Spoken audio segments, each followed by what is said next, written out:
Hello दोस्तों, मैं हूं संदीप सिंह। आप सभी का 3G इंस्टीट्यूट में स्वागत करते हैं।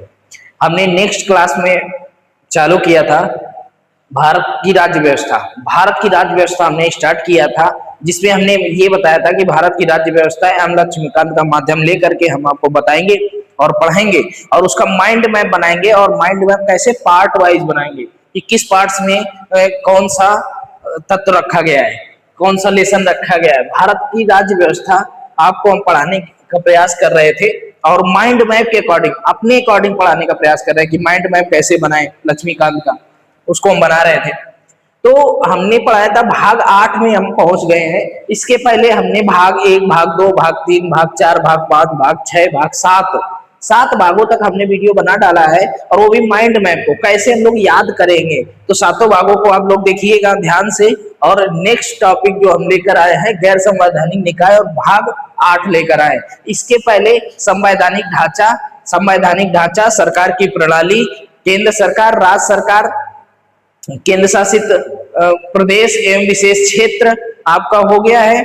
और उसके बाद में आपका भाग 7 संवैधानिक निकाय, भाग 8 आपका गैर संवैधानिक निकाय हम पढ़ाने जा रहे हैं। इसके बाद में पढ़ेंगे अन्य संवैधानिक निकाय, अन्य संवैधानिक आयाम, भाग 9। ये भाग 8 है। भाग 8 में हम क्या क्या पढ़ाएंगे आपको कि नीति गैर संवैधानिक निकाय, भाग 8। तो गैर संवैधानिक निकाय ऐसे निकाय जिनका वर्णन संविधान में नहीं है, जिनका वर्णन संविधान में नहीं है उनको कहते हैं गैर संवैधानिक निकाय। जिनका वर्णन संविधान में नहीं है वो गैर संवैधानिक निकाय है। तो अब निकाय क्या है, इनको जोड़ा गया किसी प्रावधान या सरकार के किसी प्रावधान के माध्यम से ये जोड़ा गया, या संसद के किसी कानून या किसी सरकार के किसी प्रावधान के द्वारा इसे जोड़ा गया, इसीलिए इसको गैर संवैधानिक निकाय कहा जाता है।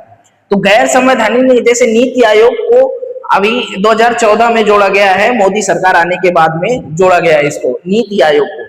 तो नीति आयोग एक गैर संवैधानिक निकाय है।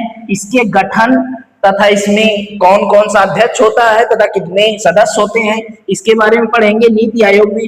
फिर गैर संवैधानिक निकाय है राष्ट्रीय मानवाधिकार आयोग, human right, national human right पढ़ेंगे हम लोग, राष्ट्रीय मानवाधिकार आयोग। फिर पढ़ेंगे राज्य मानवाधिकार आयोग, स्टेट ह्यूमन राइट कमीशन पढ़ेंगे। फिर केंद्रीय सूचना आयोग पढ़ेंगे, केंद्रीय सूचना आयोग पढ़ेंगे, CIC पढ़ेंगे, केंद्रीय सूचना आयोग पढ़ेंगे। फिर राज्य सूचना आयोग पढ़ेंगे, स्टेट इन्वेस्टिगेशन कमीशन पढ़ेंगे, राज्य सूचना आयोग पढ़ेंगे। फिर उसके बाद में केंद्रीय